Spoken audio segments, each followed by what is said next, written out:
Welcome back to Dagnabbit, boys. Wait, I fucked it up. Let's start this again. Because you said dad, not dag. I said Dagnabbit, boys. We need to start the whole podcast over. Oh, I can't. You can't? No, if I do, we'll be saying the N-word the whole episode. Like, it's this thing where if you delete it, it just starts saying the N-word. And then it releases it by itself onto YouTube and Spotify and Amazon Podcast, Apple Podcasts. And it DMs it to Barack Obama. Yeah. DMs the episode to Barack Obama. I don't like that because we were an Obama family growing up. I don't know about yours. We were not an Obama family. What family were you? We were McCain You were family. a McCain. They were into McCain. Do you vote? No. You've never voted? I've never voted. I had a class in high school where majority of the grade was voting, and I did not register to vote. What was the class? It was like one of civics or something? It was something like we had to do is like adult preparation. I don't know. Yeah. They wanted us to watch learn about economics and taxes and all that, and all we did was show us Dave Ramsey videos. Yeah. Well, you've talked about how you were like, you read a lot and you liked English, but you didn't like class and stuff. Yeah. So it kind of makes sense you wouldn't be into voting, because voting is like the epitome of agreeing to being part of like a system. Yeah. Kind of, you know what I mean? Like you're expressing like, come do the thing we're all supposed to do to be part of this thing. And I prefer to rebel. Yeah, I mean, some people are like, well, if you don't vote, it still affects you, which is true, but it's also like, I don't care when people don't vote. Yeah. I guess it would be, I thought, just for fun reasons, though, I would like every single American to vote. I think that'd be fun. If they made us vote? Yeah, just if all of us did, it would be interesting. If voting was really easy, I bet everybody would vote. Yeah, if it was online. It was like, if it just was like, it popped up on your phone and it was like, quick, vote for the president. That would be sick. You actually, you can't even just do it online. You literally get like an Amber Alert. It's just like Trump or Kamala. You have 5 seconds. That would be fun, where it's like, I'm trying to find the Green Party on here. You've had it. No, it's not here. You've had enough time to figure this out. Just, you have to pick one. We've shown you. And then we all do it at like the same time. So you press it and then it's immediately Trump won. It's like not even a thing. There's no like countdown. It's just like Trump won. He won. We get rid of the electoral college. It's just straight popular vote. Yeah, and then people are like coming out of the bathroom like, fuck, I left my phone off. Yeah, I missed it. Yeah. I missed the voting. You missed it? I did.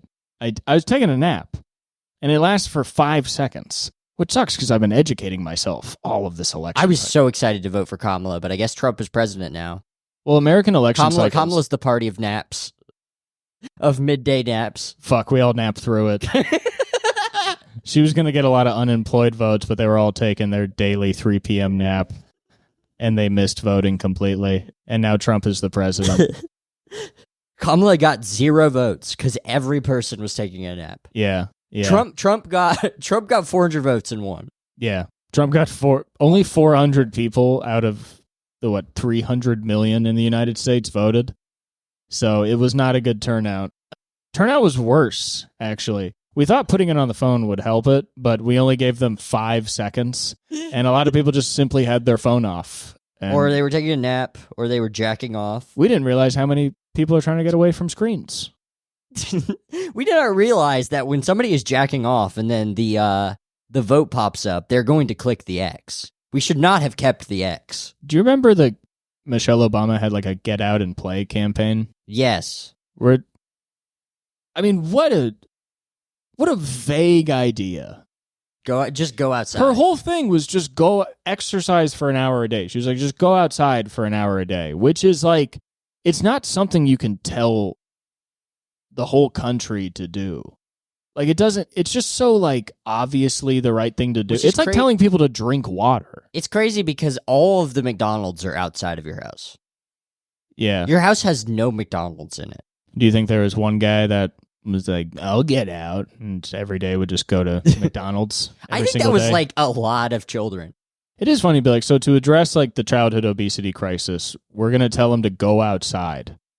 It's like, what are you going to do anything about like the health laws in America or anything like with all the stuff in the food? And it's like, no, No. Coca-Cola Classic is staying the same. Yes, but you have to drink it outside. I talked to a guy today. Well, he talked to us, really. Because I'm doing that fundraising job. I had a whole other day where I made $0. But we were out on the street. And people on the street will just, people who don't have anywhere to go and are maybe not necessarily homeless, but they're just on the street all day, they'll just talk to you for a long time. So this one guy came up and he was like, I lost my wallet. And then a couple of minutes later, the wallet got stolen in his story, but he wanted some money. And I was like, I just don't have cash. And he just kept asking me.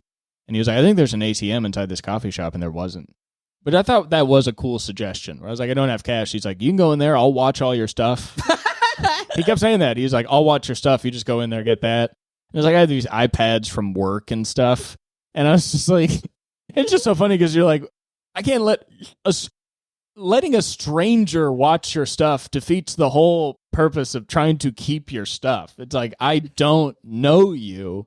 I can't leave you with my stuff. You're the same as anybody. He's just like, give it to me, I'll lick it. The only difference I'll lick it and nobody won't touch it. The only difference between him and anybody walking down the street is that he asks to watch my stuff. That's the only difference, is that he interacted with. But he was like, he seemed like a nice guy, but he was like, I got money at home. I got to get home to move my money, because when you keep it in the same place, people steal it. And I was like, sure, yeah, and totally, I understand. He was like, I got $3,000 at home. I got to get it out of my home.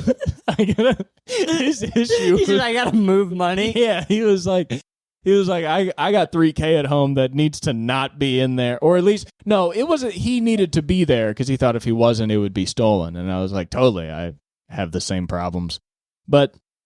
He was asking for money for the bus, and then my coworker came out, and then he just kind of got off the money and just started telling us about all these women that be hitting his line, like pretty much just, he was like, and then he started telling us he went over to this girl's house, and she was a nurse, and, he had his ginger shot, but she was a nasty-ass bitch. He kept saying, he was talking very loudly, he's like, this gross ass, and we're like fundraising, for charity, and he's like, this bitch was nasty. He's like, I knew she was nasty. A lot of red flags. That's what I call it. And he used to have the quotes. I don't know why. He's like, I went in. She had dirty dishes. Said her sink had been clogged up for a week. I had to wash the cup for my ginger shot in the bathroom. I had to use her towels in the bathroom because I always got my ginger shot on me. He takes a ginger every day. And he's like, so we took the ginger. She took it. This bitch, this nasty bitch, started coughing up all types of bacteria, mucus.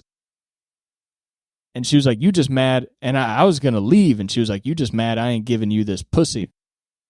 And I said, bitch, I don't need that pussy. You need to go to the urgent care. And he was saying that. And then he said, man, that bitch was disgusting. I flew out of there like a bat. You ever seen a bat? That's how I flew out of there.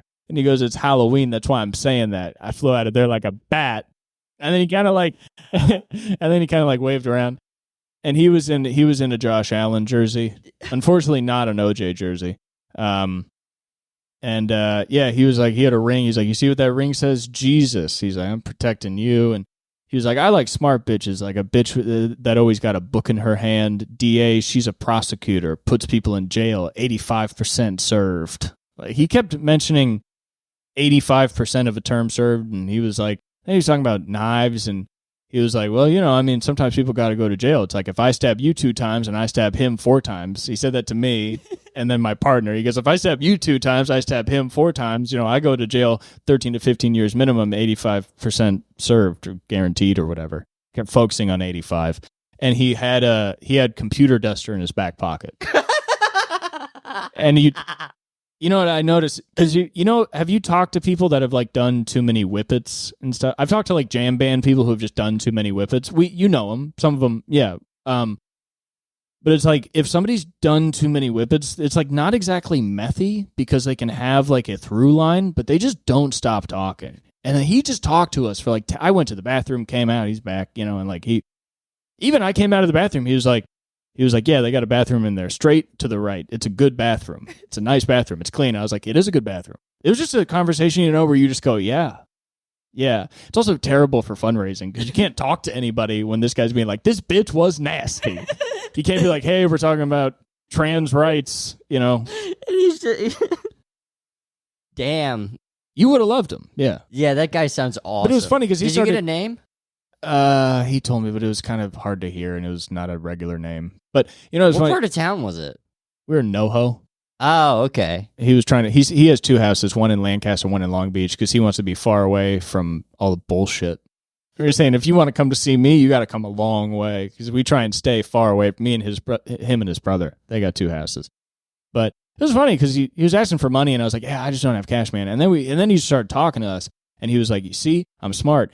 Back there, you thought I was a thug, a dumbass. And I was like, I didn't think you were a thug. We only talked about money. I literally said, it was kind of funny. I go, the only thing we talked about was you needing money. Like, it was all we talked about is you just kept asking me for $15. I didn't think you were a thug. The only thing I knew about you is that you needed $15 and then a lot more.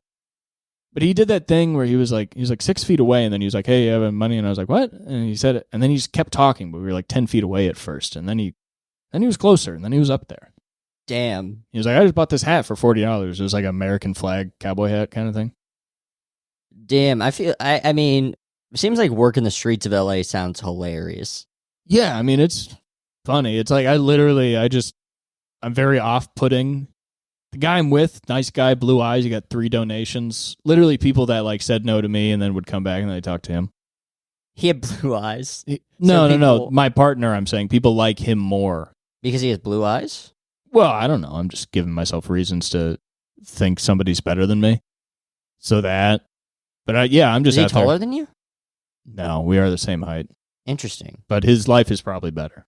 Oh, it sounds to me with those blue eyes probably a lot better. God, what the fuck can I do? Yeah, you over here with the brown eyes? Yeah, so I'm just over there being unappealing. So you're really, my new job is I go out, I stand on the street, I try and talk to people about gun violence. They don't want to. And then they see a beautiful man with blue eyes. And then they talk to him. And then at some point, a homeless guy or an old autistic guy will come up and talk to me for like 10 minutes straight.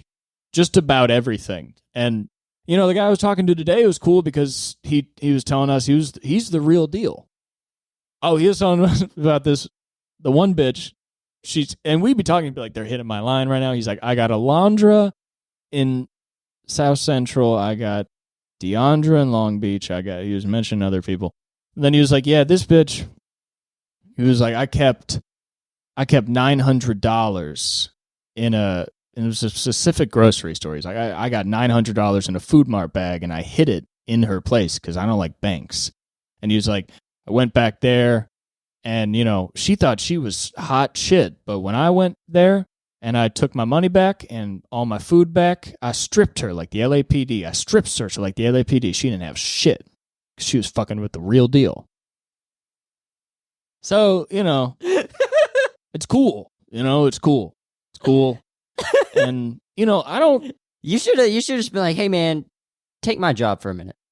Why don't you come fundraise? Oh, I mean, he would have been great at it. He would have been amazing at the job. He's like, I got this nasty bitch, man. If I had a gun, man. Yeah. That's why you can keep guns off the street. Yeah.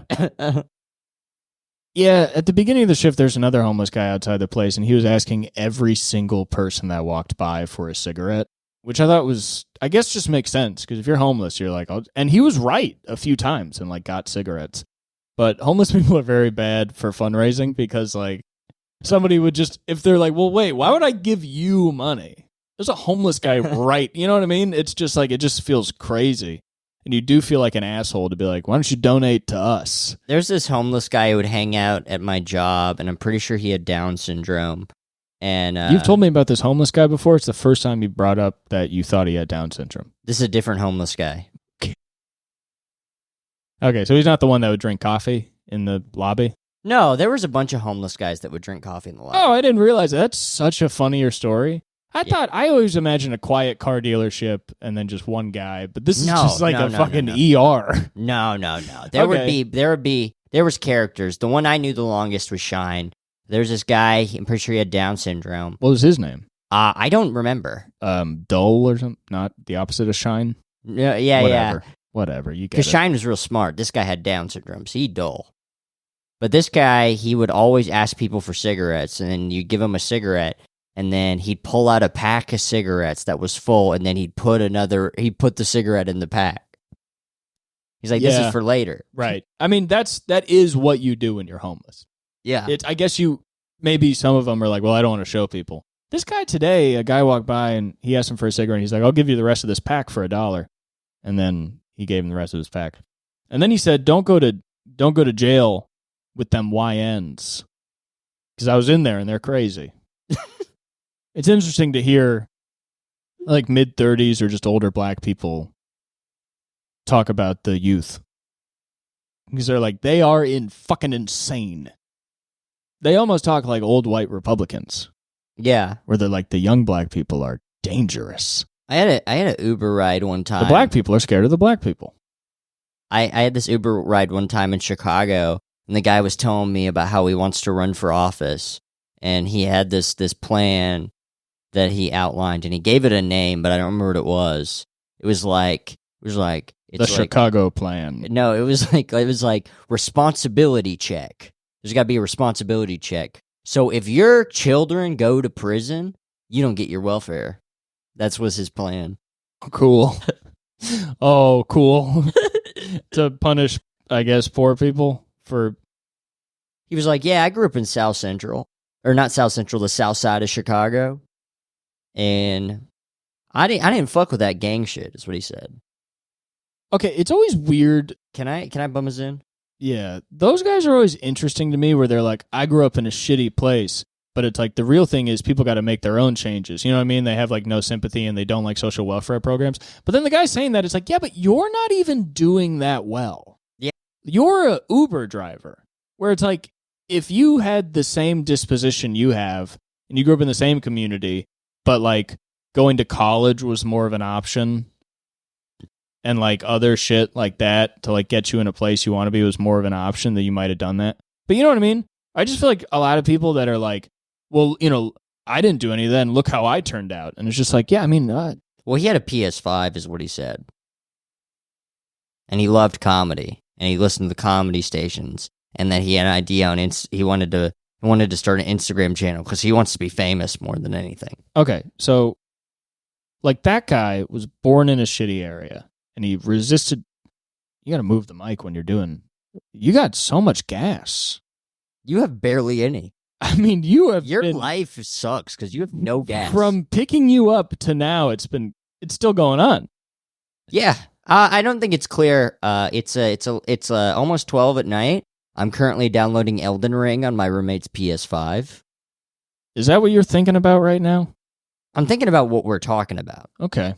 But that's what my life looks like right now. Right. Where do you think the gas is from? The soda? Oh. I don't think I've not drank that much soda today. I have gas stuff too. I just don't. You burp a lot. You're like a burping guy. I can do it on command. I can burp on command. Me too. That's why we're comedy partners. See? That's the podcast. Get used to it. But yeah, like, see that guy. Oh, I wanted to say the N-word with burps. Don't. But not the actual Do N-word. not do that. Not the actual N-word. The phrase, the Don't N-word. do any of it. It's gross. And it's wrong. Yeah. That would be funny if we turned into a burping. Like, literally, we exhausted all the other avenues for grossness, that we literally are just burping on the mic. It would be funny to burp the entire time for an entire hour. Yeah. But it's like that guy is born in a shitty area, and then he resists all of that to fight his way just to be like a regular loser. Just like a baseline, like, I drive Uber, I like comedy podcast, I want to be famous. Yeah. So it's like, okay, so what if you had that same disposition, but with more options? Maybe you'd like have a thing going on. Yeah. Because right now you're just like a regular 27-year-old. No, this was a 35-year-old man. Yeah. This was a man with children. And he drove from 8 a.m. till 5, and he would go home and play his PS5 and hang with his children. But mostly he's on the PS5. I think he said he was a good dad. Oh, well, if he said it. Yeah, he's probably a good dad. I don't know why I'm going at this guy. Yeah, you'd have never met this guy. All he wants to do is cut welfare if your kids go to jail. I mean, how does that even... What is even like... So he wants mothers to plead with their It's a responsibility with their check. sons who are in gangs to be like, please stop committing crime. It will cut off my welfare. What is a guy in a gang gonna? He's gonna be like, what? He's gonna be like, okay, mama. I'm in a gang. Well, because when your mom's gets her welfare check, you try to race out first and get it. Like to steal it? Yeah, Is that what people do? that's what I do. When my mom got her welfare check, I would run out and I would try to get it before anyone else. What would you do with it? You don't. I was putting it on dope. Yeah, but you don't. Did you have a bank account as a kid? No, I would sign it over to the dope man. You would just give the dope. You would pay for crack with Dope. welfare checks. I would, yes. Man, that's the brokest shit I ever heard. I would go to the dope man and I'd be like, hey, they made a mistake at the welfare office and I have way too much food stamps right now. Right. I will give you some of these food stamps for exchange for dope. Right. They made a mistake at the welfare office today. What is... Imagine you buy a PS5 and you're like, listen up, they made a mistake at the welfare office. I have $1 million right now. Wait, what? Like if they accidentally gave you too much money. Okay. Gosh, I'm really out of it. Yeah, me too. It's late. You're probably downloading Elden Ring too. No, I just had a bad day at work and then was just repeatedly listening to The Night They Drove Old Dixie Down. Oh yeah, you were listening to it in the car. I was listening to it again. You know Playing that it a lot. Williams song, Hank Williams II, his song, Heaven Ain't a Lot Like Dixie, I Don't Wanna Go. No. If heaven ain't a lot like Dixie, I'd just as soon stay home. He's like still alive and touring, right? Yeah, I think I saw a video. We should see Hank Williams Jr. we should. Do you think he'll be in LA soon? I don't know, but it just... Have you seen Willie Nelson either? No.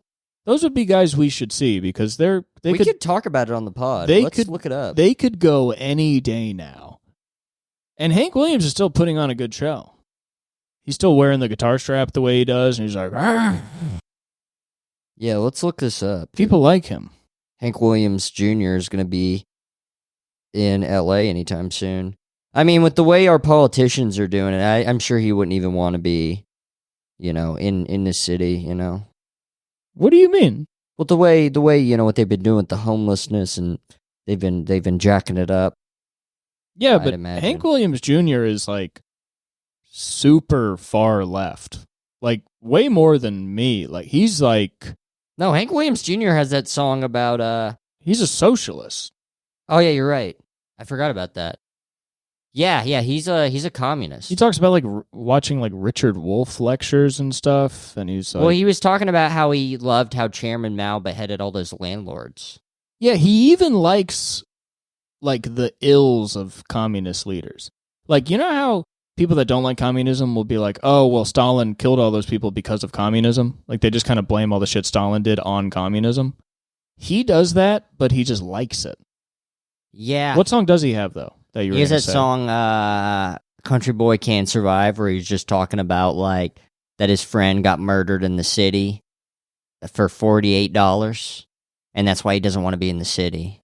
Because you get murdered for $48, which in, that time was like $150.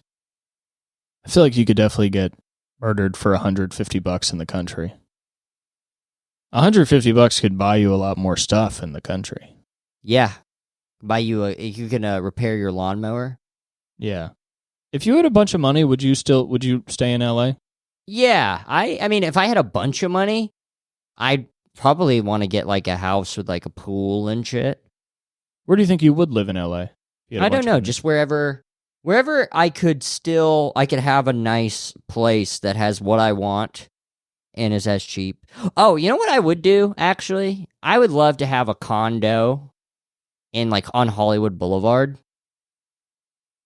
There's my mom and my nana stayed in a nice hotel, and you can get condos there. And there's like a pool and shit. And it's like a lot of fun to read by the pool. Oh, like you would live in a hotel. Yes. Yeah. You can do that across the street from the Comedy Store. Oh, yeah. That Pendry place, they sell apartments that are, I think, $1 million a month.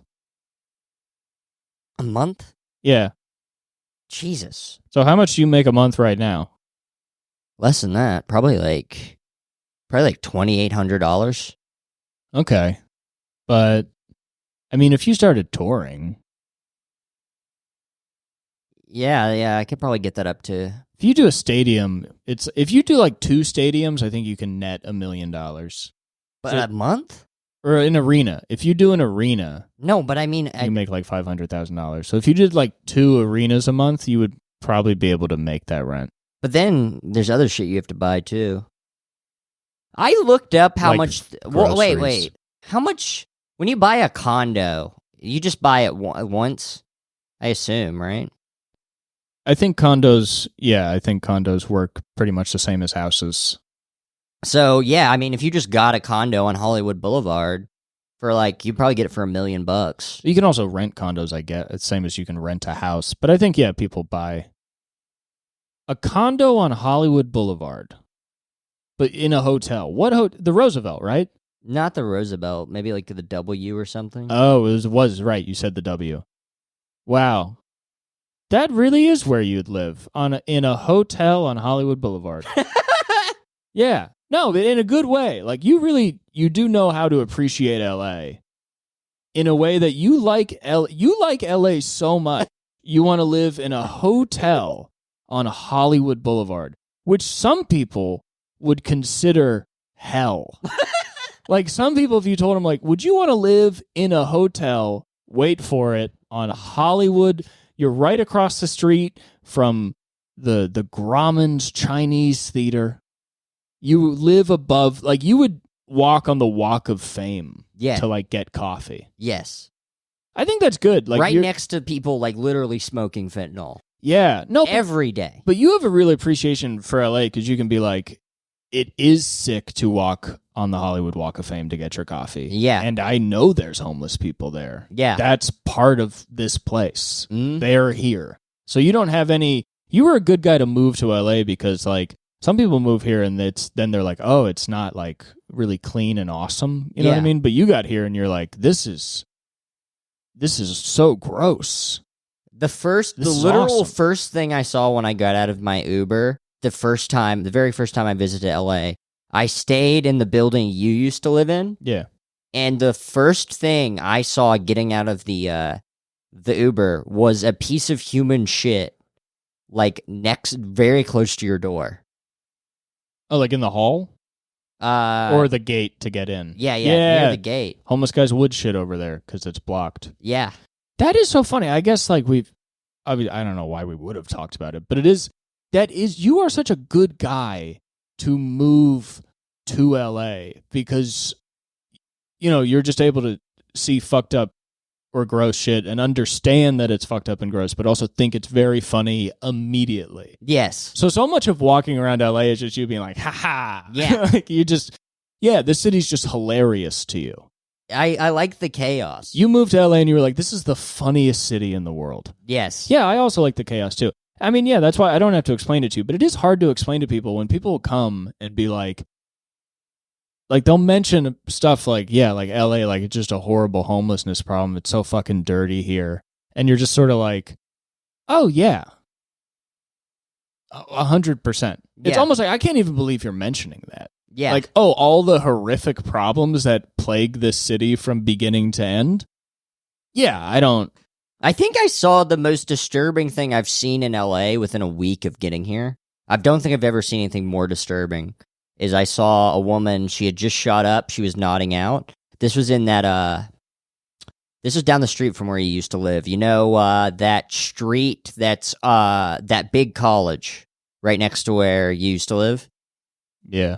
Like, I don't know what it's called. There's a street, there's a lady, she had just shot up in her car, she was nodding off, and she had a baby in the back seat, and the baby was just crying, screaming. Yeah. And it's like, what the fuck do you even do? You can't call the police. The police will just make it worse. Or they won't show up. Yeah, they'd show up an hour later when she technically maybe could have gotten out of there. Well, they're probably just sleeping in the car, I guess. Yeah. Yeah. I mean, her and the baby were definitely homeless. Yeah, baby's always crying. Yeah. Yeah, that is what you realize. You're like, the baby is always crying. Yes. So she's like, I'm taking this heroin to get away from this crying baby. And the baby's crying because you don't have a home. Right. And that's bad milk from mom. I don't know. I wonder if it gets you fucked up. I don't think it makes your bones strong. I think if you got heroin. If you got heroin in your boobs. I was sucking a bitch's titty. She got heroin in the bitch. Man, I was sucking on her nipples. I started getting high. I was like, bitch, I quit Oxy. I was sucking on her titty. I was leaning back. So, yeah, the update. I was laughing earlier today, imagining like the train to Auschwitz. There being guys in there smoking fentanyl and flashing out, and then being like, this is too much. Do you tell anybody else that yet? No. You just thought of that today? Yeah, just I thought when you were driving. Yeah, I was just thinking, like, what if the trains to Auschwitz were like the subways in LA? Yeah, so that's the connection. Yeah. When you first said it, I was like, all right, it is funny. I wasn't fully sure how you got there. Yeah. If it was just the exact same as the subway. It would suck if the train was dangerous too. It would suck to be like, weirdly enough, the train ride just like the subway in LA, where it's like all the Jews get off and then the homeless guys stay on. Yeah, there's just it would be crazy to. How crazy would that be if you're getting on trains to go to Auschwitz and then when you get on there is a homeless guy? So then everybody's still doing the thing where they're like not sitting by him and they're like, oh, I don't want to be near this guy. This guy's acting weird on our train to the concentration camp. It's really making the train ride to Auschwitz uncomfortable. I mean, listen, I wasn't excited to be here in the first place, but now this guy is, he smells. I was talking to a woman who didn't have a car fairly recently, and I was asking her about the train. She was like, yeah, it's not that bad on there. And then I had this thought of like if you're a woman who doesn't have a car, I mean, the train, it's either terrifying or it's also like, well, these guys are scary, but also taking rides from men is also pretty bad too. Yeah. Like taking Ubers. Yeah, you got to like know a guy for 5 months before you're like, all right, I can get in this guy's car. Yeah. But yeah, other than that, it's you're truly like out in the world. Yes. You know what I mean? Like if you're a man and you don't have a way to get home, you can still maybe get a point A to point B situation.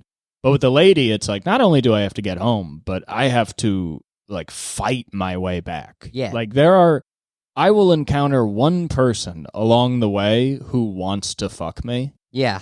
And I'm going to have to deal with that in some way. And a guy on fentanyl on the bus who's too fentanyled out to actually even want to fuck you. That's sort of that's kind of your best case scenario. Yeah. Honestly, fentanyl is really good for violence against women because a lot of guys who used to be into it have died. They have died. The homeless guy that was asking every single person for cigarettes was also catcalling every single woman that would pass.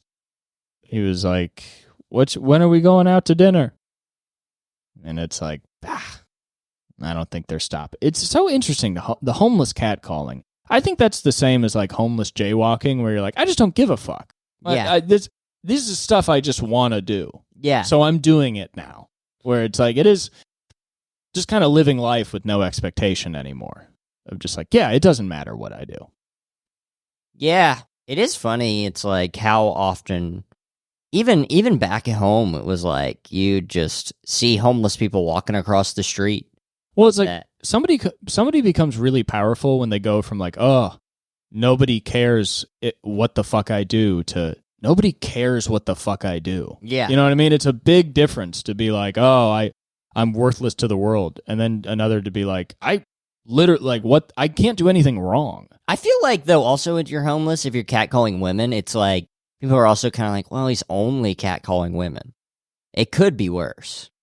Yeah, there's a weird thing where people are like, all right, I mean, if you and me did it, well, people would be like, what's wrong with those guys? If a homeless guy does it, they're like, that guy's put together. Well, it's like we dehumanize homeless people so much that it's like nobody's like, well, he can't be changed. Yeah. But also, you definitely can't go up to a guy on the street. It would be so funny, though, if, like, because he was right next to me. It would be so funny if because I did have that thought of just naturally of just, like, as a man, catcalling women. And then you have a voice in your brain where it's like, should you say something? And another voice being like, no.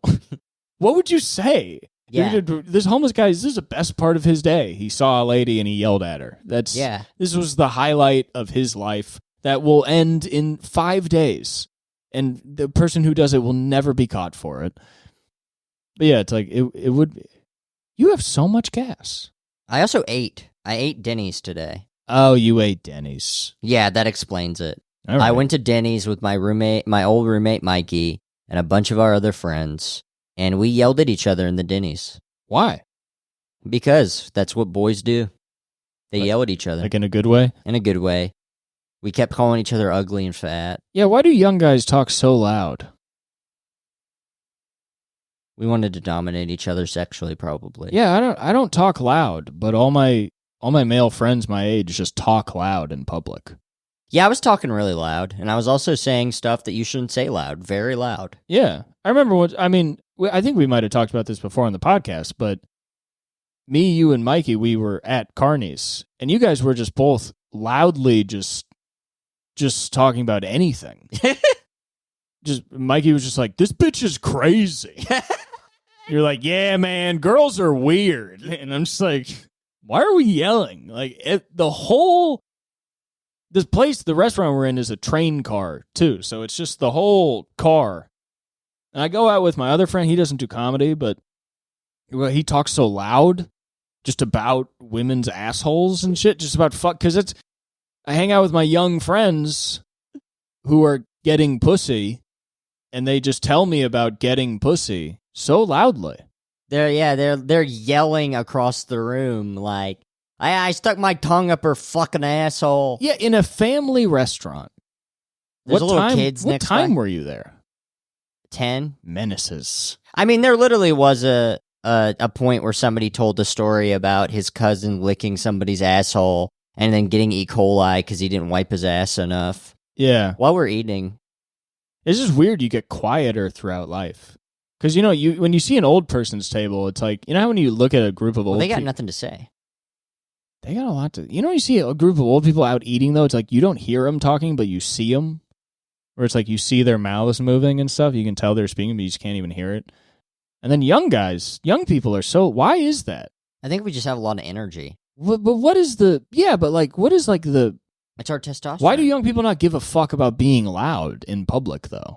Being loud, being vulgar. I remember people have to tell me to be quiet when I'm just saying incredibly vulgar things in public.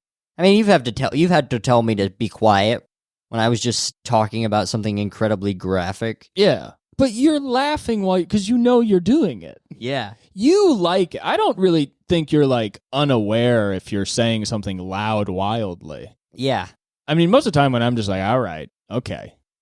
But yeah, because you're like, because you have the thing where we're doing the bit and then you'll start laughing where you're like, yeah, my mom cut off my cock and made it into spaghetti. And then you're like yelling it. And then you just say it. There is a point in bits sometimes where you will just repeat the bit 5 times progressively louder. And that's just sort of when the bit is over anyway. Yeah, that's fun. Young people need to whisper more. Yeah, well, what do we have to whisper about? If I do need to tell somebody I love them, I say no whisper so they can't hear it. Were you told to be quiet as a kid a lot?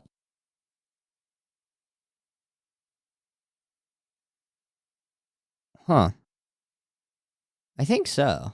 I feel like my dad wouldn't tell me to be quiet a lot, but he would be like, it's too loud. Just like do that. Which is an interesting way to parent your kids because it's more like almost socially parenting them, where it's not like you're not telling them, you're just like showing them how people react almost. Yeah. One time I was like being a bitch and my mom just looked at me like a bitch. It was like, ugh. And it was really hit me more than like saying anything. Or she just looked at me like, this is pathetic. Yeah. And that left a way bigger mark than any kind of advice. Yeah. What advice would she have given you? Like, man up? She would say, don't anticipate, participate a lot.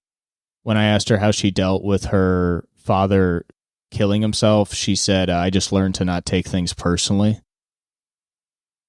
Yeah. Resilient ass lady. Just sort of like, just getting going. You know what I mean? You asked her about your grandfather killing herself, and she was like, he was just being a silly goose. Pretty much. Yeah. Pretty much. Yeah.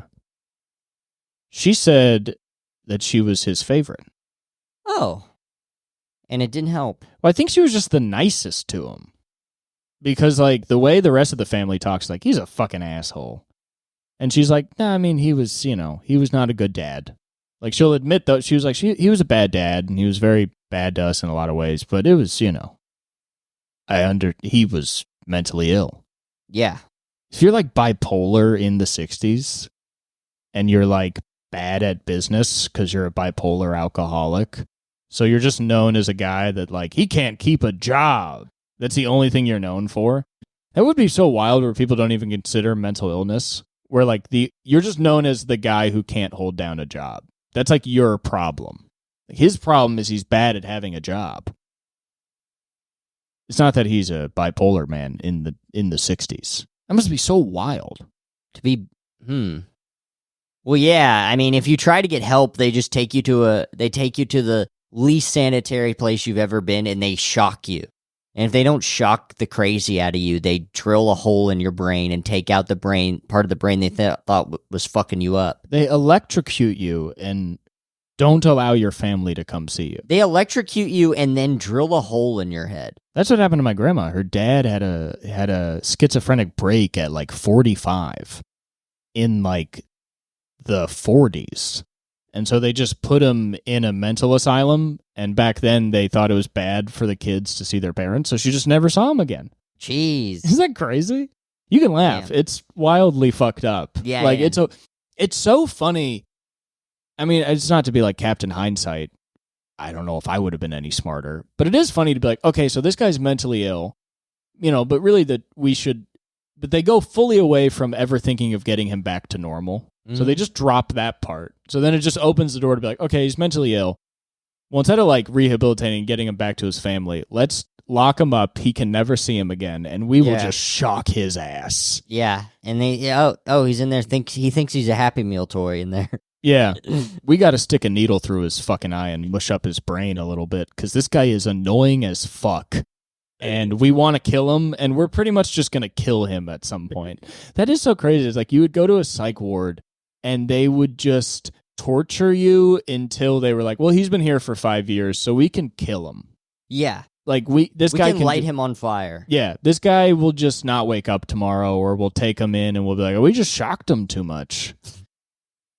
Which is wild to be like, he died from the electroshock. It's like, you shocked him too much, so he died, is how he died. They gave you the electric chair. Yeah, the treatment didn't go wrong. You just continued electrocuting his temples for 28 minutes straight. Yeah, you got him. That is so crazy. Yeah. We'll make a vegetable. He's going to come in as a slightly disturbed guy, and we're going to make sure he can't speak or walk again. And then he leaves in a box. He's going to leave before in a box. Everybody takes turns fucking his corpse. His corpse will be abused in this hospital. You tell that all to the family.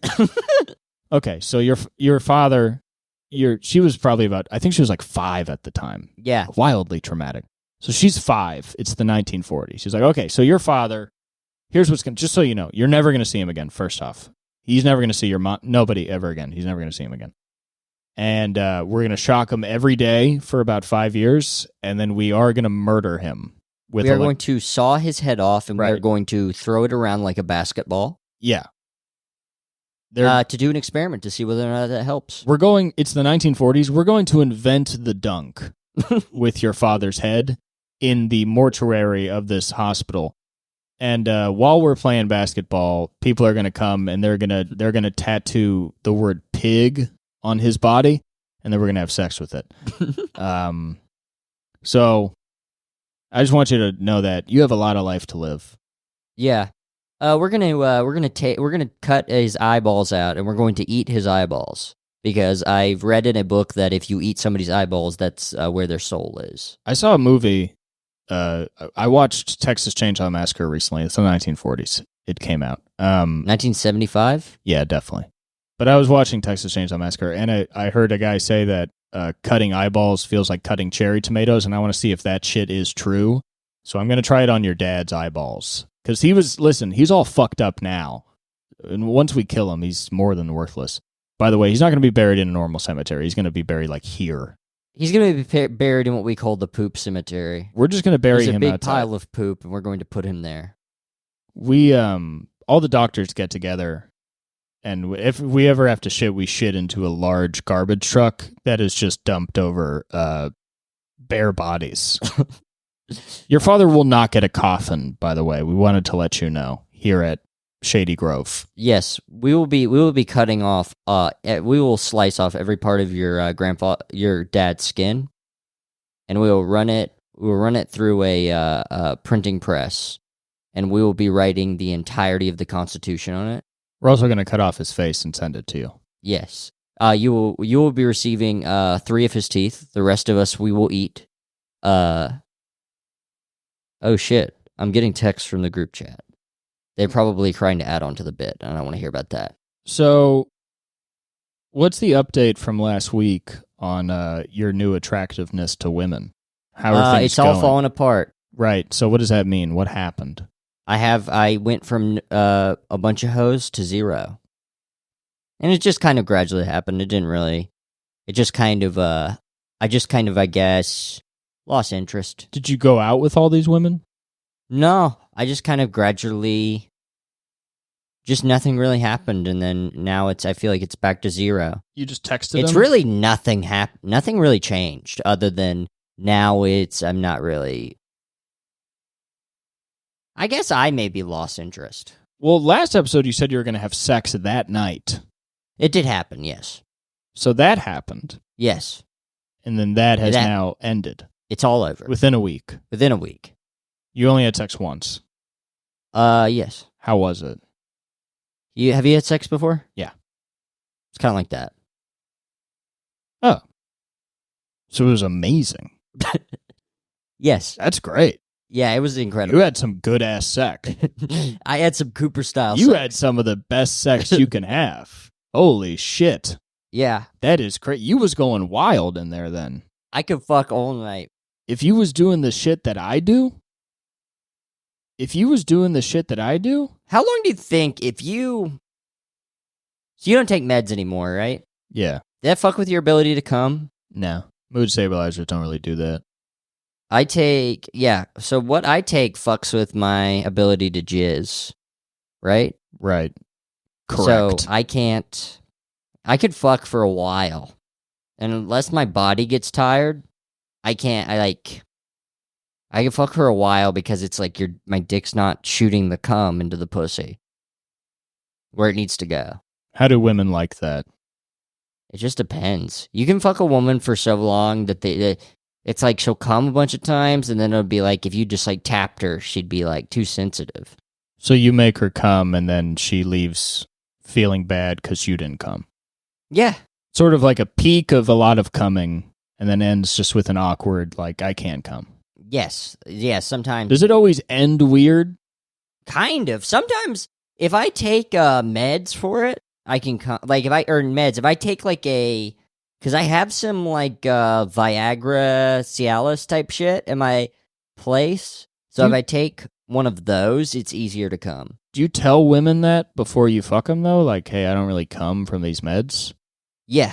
Okay, well, that's good. You at least let them know. Yeah, so don't expect to be filled up. Instead of just seeming like you're bored back there. Yeah. But yeah, I think the longest I've had sex in a row, it's at least 90 minutes to 2 hours, I guess. Just a straight 90 minutes. Yes. So that's like, I don't know. At a certain point, it's like annoying. Like it's annoying and just know it's not going to come out. Yeah, I mean, I think if you know you're not coming, after minute 30, you're starting to get tired. Yes. So it's just like, you're You're really But just sex is still, it feels good, you know? sure. It almost seems ideological at that point, Yes. where it's like even the like how potent is the physical if the whole point of it never happens? I mean, I guess you do have to think about, is the coming the whole point? I don't think it is. I you think know? both of the coming is the point. Like, You both come. yeah, but that doesn't happen with me. Yeah, so you're like not a human being. You're like some sort of weird. I'm kind of I'm like a rabbit toy. You're like that show of the guy who was born without a belly button. A lot of people have described me about that way. Yeah, of course. They say, "Oh, that's like Appalachia, right?" It's interesting women don't talk about that, of being like, yeah, I like fucking guys on antidepressants because they don't come. Yeah, well, women don't want to fuck guys on those sorts of meds that make you not come because we're losers. We're not winners. I don't know. I mean, you're on the meds. Yeah, but like if you're depressed at all, you're a loser. Yeah, but if you're on the antidepressants, then you could fix the depression. Then maybe nobody even thinks you're depressed. But I mean, the fact that you were depressed at all means that you failed as a man. Yeah, but you don't really act like a depressed guy. I don't? Yeah, you act like a pretty confident, happy guy. Definitely not. I don't know. I've been feeling depressed recently. Well, you put on a good face. Yeah. I mean, I was thinking today about how most of the time I talk to you, you project a lot of confidence. I was thinking about people in my life that seem generally confident. I mean, you say things. I understand that you struggle with things, but you don't like walk around bitching and moaning like I do. Yeah. Do you think I should start bitching and moaning more? No, it's like the worst possible guy to be. I've done it for 25 years, and I can tell you, nobody enjoys it. Some people probably like it because you speak to what their reality is. No, people don't like their realities. Because then they can't bitch and moan. Oh. So like, this guy's already bitching and moaning. Do you think you're especially good at it? Bitching and moaning? I Because think maybe it's, if you're like really good at it, maybe it pisses people off. Because if they want to bitch and moan and you're like, you're reaching a crescendo, you know? Well, the better you get at it, the more annoying you are. It's a bad thing. So if you're better, it's like getting good at being a Nazi. Like if you're the best at it, you're the worst. Yeah. You're the worst at life if you're the best at that. Yeah, if you're the best Nazi scientist, you're just cutting people's nipples off and trying to see if the nipple survive, if it's like if you cut off somebody's head and put the nipple there or something. Life can change so quickly. It's like 1 year, you are the most esteemed scientist in the Nazi Republic. And then a year later, you're like a horrific war criminal or the entire world. Well, to be honest, 1 year you're the most esteemed scientist in all of Nazi Germany. Next year, you're about to take America to the moon.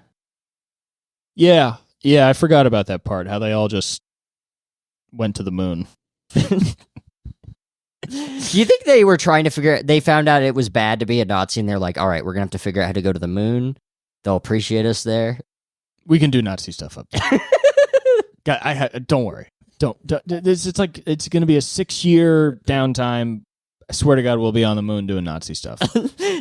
We're going to do Holocaust 2 up there. Because listen, the whole world, they're going to say nobody can own the moon. They said that about Poland, then what do? So the moon's like Poland. Yes. We can own the moon. We're going to be experimenting on Moonanite twins in like 5 years. Maybe that would have fixed everything if we just let all the Nazis and racists and the worst people go to the moon.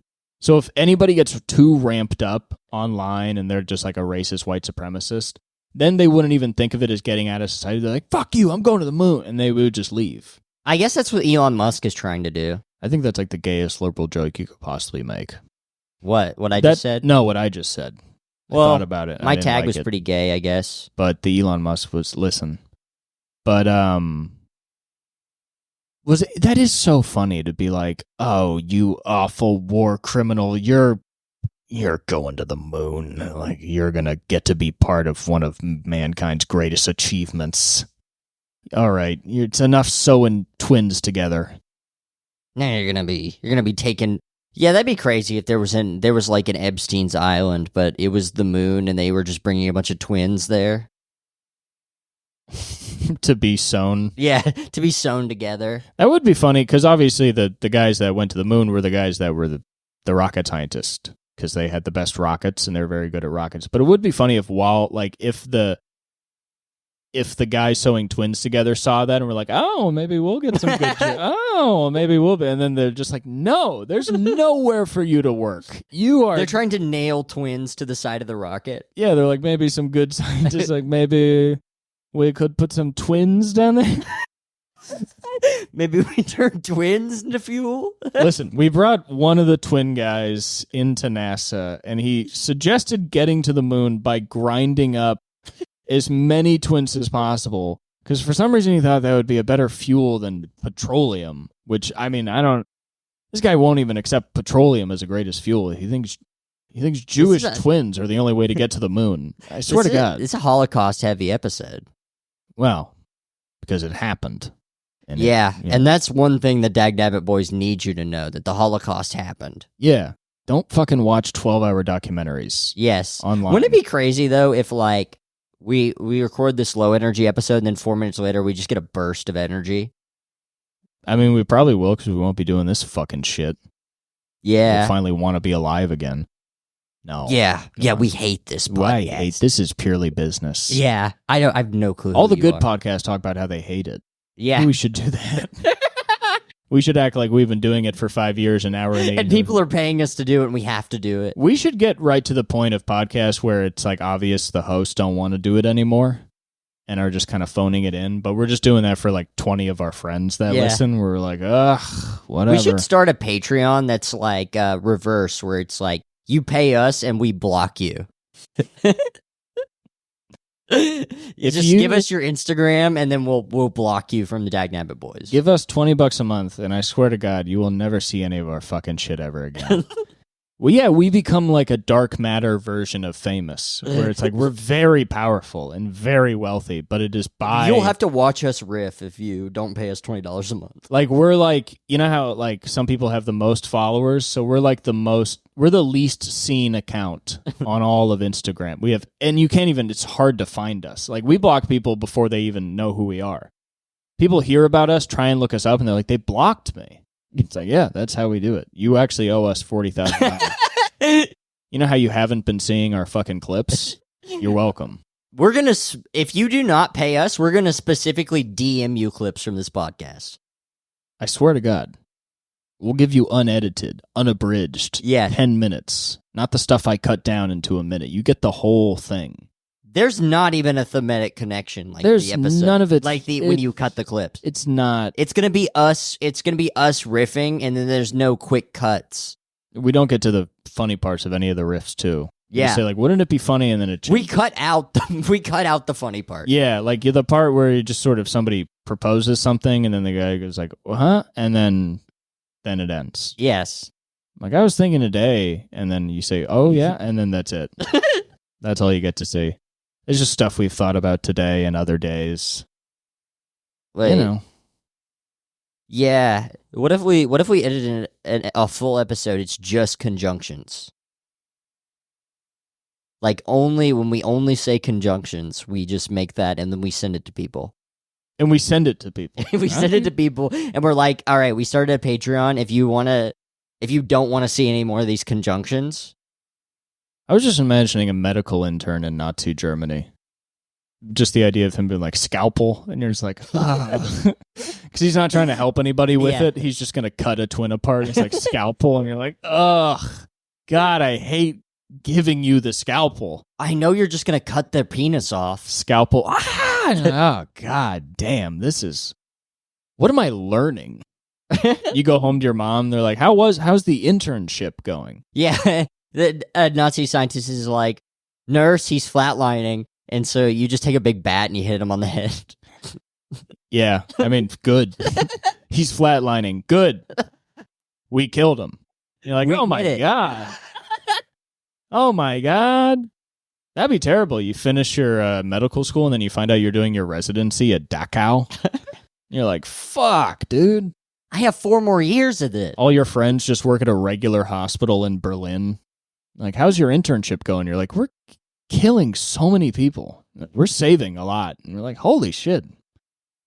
I've killed 6 million people. People come into the ER and they're healthy, and then we kill them.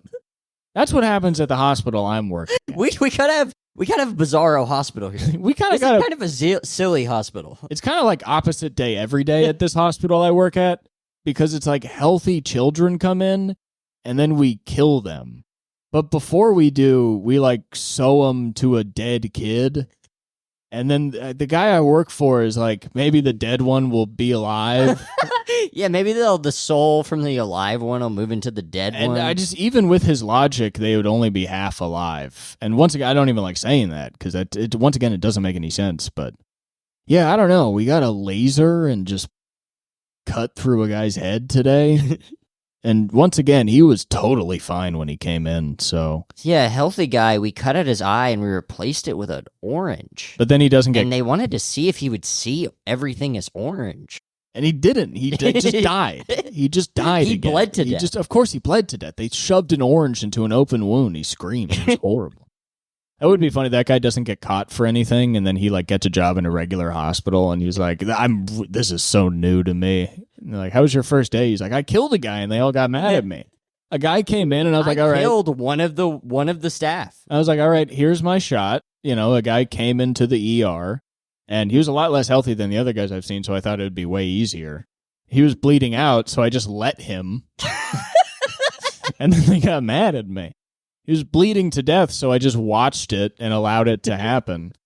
And then they were upset with me. The guy came in with a stab wound, so I shot him. Yeah, and I tried to make it better. I sewed him to another guy, and they were mad about that. They got mad because it was a packed... You're running around the hospital asking for twins. Yeah. I need some twins. It was a packed, quick. A man is dying. I need 2 twins to sew together and put on his head. He has cancer. They got mad because I sewed everybody in the ER together. I took a needle, and then I'd run to the other side of the room, and I'd poke another guy, and I zigzag the whole place. I sewed 90 people into one person. Oh, they're mad at me. I sewed all of Berlin together. I told them, bitch, you had a line of 90 people. Now you just got one. Now there's 89 dead. One guy in the middle, he's still alive. Everybody was mad. I'm trying to collect his screams into a jar. I told him we need these screams. Yeah, they all got mad at me because I took a vein and ran it through 4 patients and then put heroin into the vein. I don't know. This is just shit I did in college.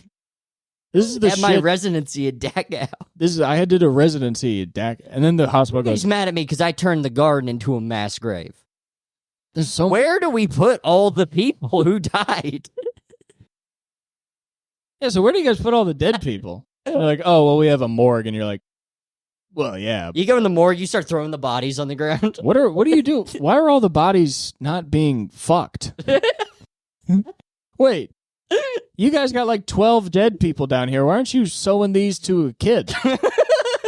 This doesn't make any sense.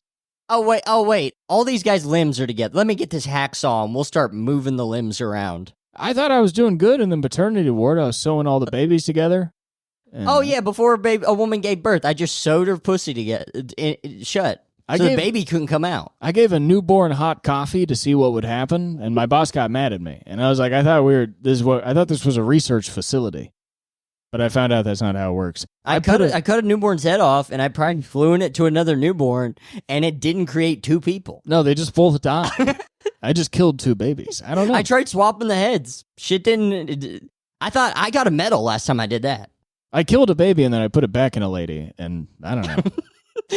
I thought maybe she'd have a twin or something. It didn't come back to life, and she died as well. So that was my first day. So I don't know, but it was okay. She died, and then I put a vein in her and put it to an alive person and made them switch dead blood. I took blood from a dead woman and I put it into a live person today, and they got sick. So I'm gonna check on them. That's also funny to be like. The Nazi doctor that's like, I got to make my rounds with my patients. He walks into a room with 2 children sewn together, and he's like, and how are you doing? It's like, I'm in hell. Now I'm going backwards. Oh, great. I fucked up. I've been checking everybody's pulse, and they're all alive. Just doing the rounds at your Nazi research facility. How are you doing with that ear on your eye? It's like, pretty bad. Pretty bad, you insane person. Yeah, so I've been collecting the screams in a jar and then turning it into a gel and injecting people with it. I gave a kid the Scream gel today, and he has schizophrenia now, which is honestly amazing that if you think about what I just did, it's like groundbreaking science in evil. It's a groundbreaking discovery of evil. Those guys really were. I mean, I know it sounds like something they say in documentaries, but they really were like researching evil.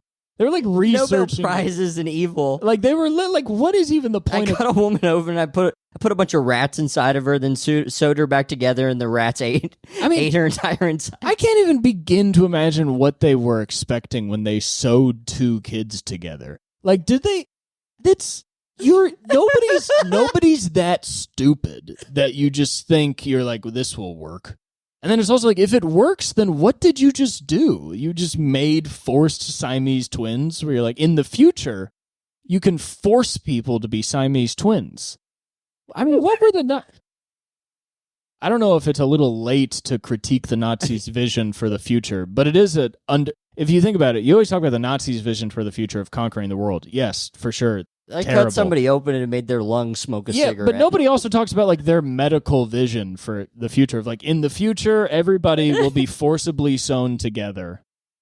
That's the best world we can imagine. Because if you got one guy that's great, we tie him to another guy that's great, and we got double guys. Do they want everybody to be a double person? Yeah, I guess if you can't be the Ubermensch, you'll just be, I guess, tied to another guy. And there's just I mean, I get it because they didn't consider them human because they were such evil people. But it's like, part of the Nazi regime is also just like, we'll just let one guy do whatever he wants to some people. Where it's like, is that even, what?